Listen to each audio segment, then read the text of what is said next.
قرآن یا حدیث سے کیا یہ ثابت ہے کہ مرحوم کے لیے سورہ فاتحہ یا قل پڑھے جائیں؟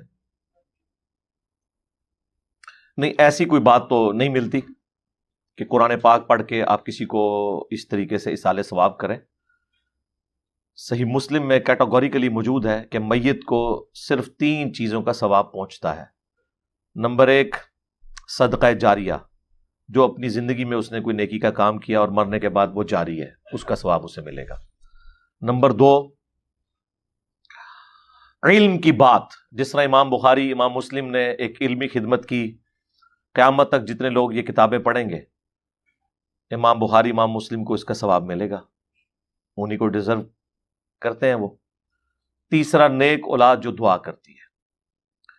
نیک اولاد کی دعا بھی اور نیک اولاد کے اعمال کا ثواب بھی آٹومیٹکلی ماں باپ کو پہنچ جاتا ہے، چاہے وہ زندہ ہوں یا مردہ۔